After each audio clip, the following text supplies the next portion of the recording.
Hello and good evening. This is Dave Edelstein here to talk to you for better than before, communicating better than before, relating better than before, being more mindful and better people than we were before, and all things to do with how we communicate.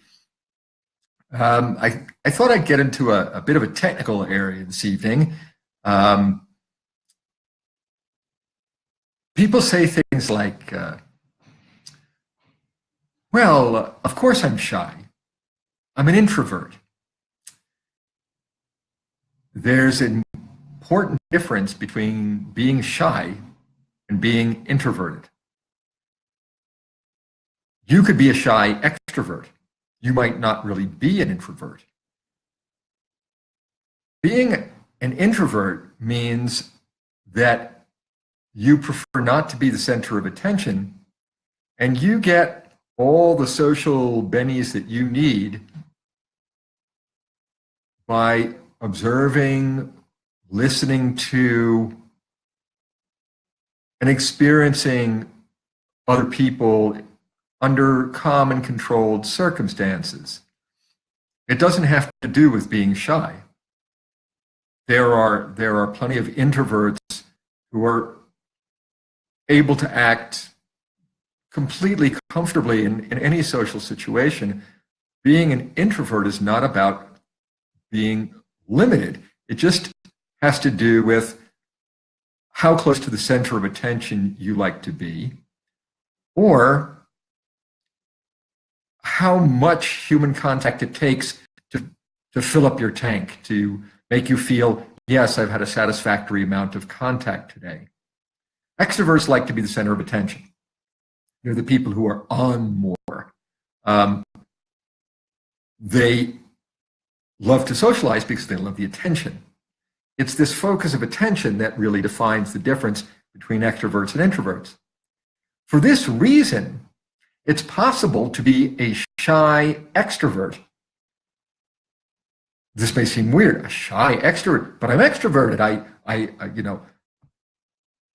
No, it's possibly a shy extrovert. You might actually get a big charge from being the center of attention and from being around other people, and yet be shy, which is not the same as being introverted. Being shy means you shy away. There's something in you that no matter how much you enjoy contact with other people, whether a lot, whether little, whether you're extroverted or introverted, if you're shy, fear that contact. That contact somehow represents an obstacle to you, or an unattainable goal, or something that you'd like to have, but don't. This is why it's important to not simply say if you have a limited amount of social contact, or you're uncomfortable talking to other people, or you're uncomfortable reaching out to people that you don't know well, or having contact with strangers. If this is your thing, you're probably shy.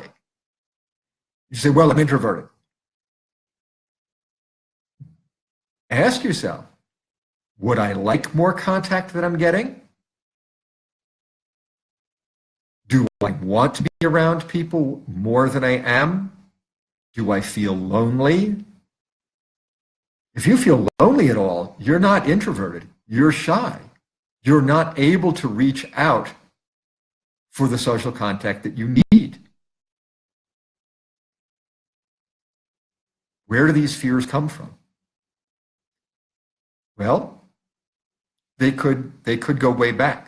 They could go back to sad experiences in your childhood.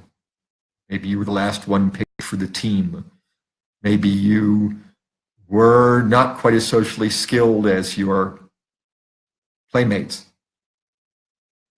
But then there can be other things that develop over time. Teenagers are famous for being easily embarrassed. Everything is embarrassing. Mom, you're embarrassing me. Dad, you're embarrassing me. Teenagers are famous because they're just developing the consciousness that they are operating in a social environment And they become acutely, painfully aware of how they're perceived. And this painful awareness is shyness. Fear of rejection, fear of being judged, fear of looking foolish, fear of offending, fear of someone else's reaction. We can't control these things. Yes, we operate in a social environment, and we do want to be liked. What's the marvelous song by the Smiths? I'm human and I need to be loved. We do. And we know that if we're offensive or weird or too far out of the mainstream or gross or rude or some other unfortunate thing, that it will be hard to get the love that we need. But these fears are just fears. We do have to run the risk of being foolish, of being odd, of being out of place. We need to run this risk, especially if it's frightening to us and we are lonely.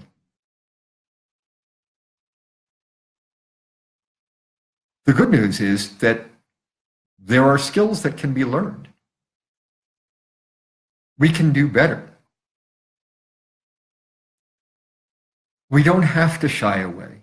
Shy away is typically associated with passive communication, simply accepting what happens and not saying much about how you feel because you're afraid of how people will react to what you say.